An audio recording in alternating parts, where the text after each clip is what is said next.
जिले में दवाई के शोध के बाद अब गर्भाशय कैंसर पर रिसर्च शुरू होगा। यह रिसर्च भारत की नहीं बल्कि इंग्लैंड की डॉक्टर करेंगी।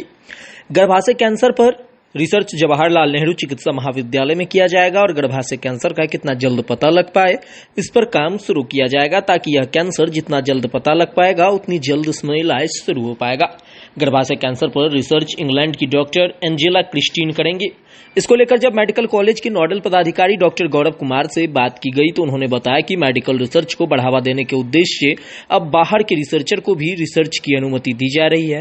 उन्होंने बताया कि गर्भाशय कैंसर पर शोध करने के लिए प्रपोजल मिला था। यह प्रपोजल डॉक्टर एंजेला के सहयोगी तेजस्विनी के द्वारा दिया गया था, जिसके बाद एथिकल कमेटी के 12 सदस्यों के द्वारा इसको मंजूरी दी गई है। गौरव ने बताया कि रिसर्च से यहाँ के छात्रों को भी फायदा मिलेगा, इसके साथ ही रिसर्च को भी बढ़ावा मिलेगा। तेजस्विनी खगड़िया के जमालपुर की रहने वाली है। इंग्लैंड में रहकर एंजेला क्रिस्टीन के साथ सहयोगी के तौर पर रिसर्च करती हैं।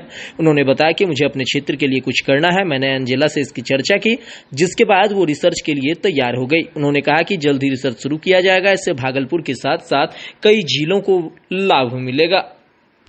सर, एक नए तरह का शोध अब मेडिकल कॉलेज में होगा, कौन सा वो शोध होगा और कौन करेंगी?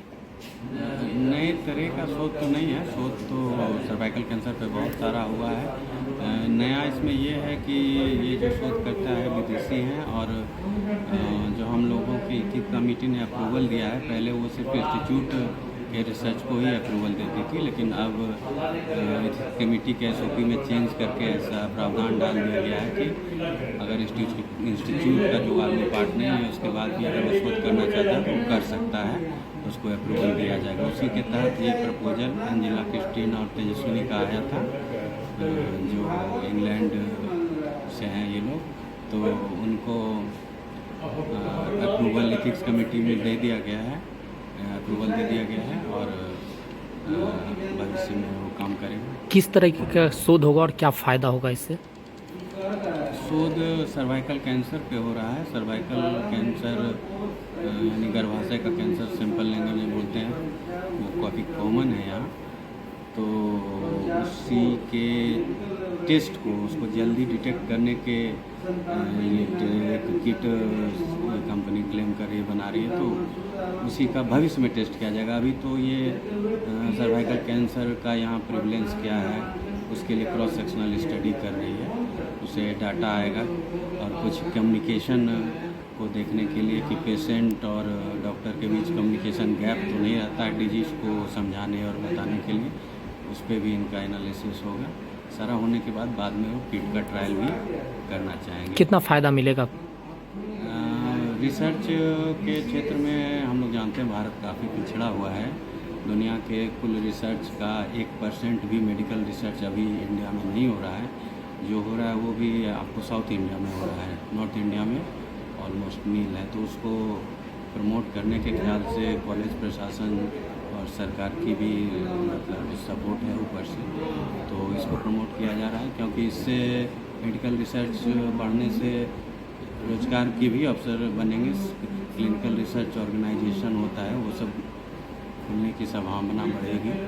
साथ ही साथ अगर कुछ नए नए साइंटिस्ट यहाँ डेवलप होने लगे अच्छे लेवल के, तो कुछ ऐसा दे सकते हैं जो कि बहुत नया हो पूरे दुनिया में, उसके चलते इंडिया का नाम हो सकता है।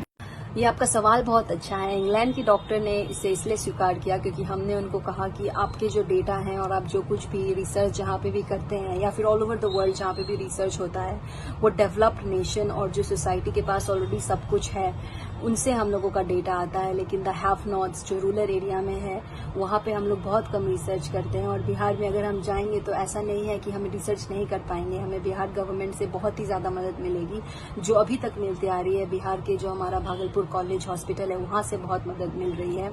जब इस रिसर्च प्रपोजल को जब हम उनको कहे कि हम करेंगे और जब बिहार में आके जो हम उनका प्रोत्साहन देखे, जो आगे बढ़ने के लिए हमें उनका उत्साह मिला, उससे हमको लगा कि अब ये रिसर्च हो सकता है। तो आज रिसर्च का अगर मान ले तो 3रा दिन है और बहुत अच्छा जा रहा है। हम लोग डेटाबेसेस ऑलरेडी कलेक्ट कर चुके हैं और हम इसके लिए सबसे पहले, जैसे कि हम कहें, Bhagalpur medical college and hospital को बहुत बहुत धन्यवाद कहेंगे और बिहार गवर्नमेंट को भी बहुत ज़्यादा धन्यवाद करेंगे। जय बिहार। हम सर्वाइकल कैंसर पर रिसर्च कर रहे हैं और इसका सहयोग हमें Bhagalpur medical college and hospital से एथिकल कमेटी से परमिशन मिला है आगे बढ़ने के लिए। और हम डॉक्टर कुमार गौरव को बहुत बहुत धन्यवाद करना चाहेंगे क्योंकि उन्होंने ही इसको आरंभ करने में हमें बहुत ज्यादा प्रोत्साहित किया और कहे कि आगे बढ़ो और हम आपके साथ हैं। और इसमें हमारा एक संस्था है यहाँ पे जमालपुर गोगरी में, मुरारी ज्योति वेलफेयर फाउंडेशन, वो कोलैबोरेशन में है टेंजाइम, जो यूके की एक कंपनी है जो सर्वाइकल कैंसर किट बना रही है, जो 15 मिनट में आपको बता देगी कि एक वुमन को सर्वाइकल कैंसर है या नहीं। तो हम दोनों कोलैबोरेशन में ये प्रोजेक्ट कर रहे हैं और उसमें से उनके भी 2 रिसर्चर्स, 3-4 रिसर्चर्स होंगे, हम भी रिसर्चर हैं और ये डेटा कलेक्शन यहीं से होगा और राइटिंग में हम लोग सब मिलके इसको इंटरनेशनल लेवल पे पब्लिश करने का सोचे हैं। गर्भाशय कैंसर का खतरा बहुत ज्यादा है, माना जाए तो किसी भी कैंसर का खतरा बहुत ज्यादा होता है। ये जो प्रोजेक्ट है जो आपने सवाल पूछा है वो हम लोग 9 महीने के अतिरिक्त कोशिश करेंगे खत्म करने का।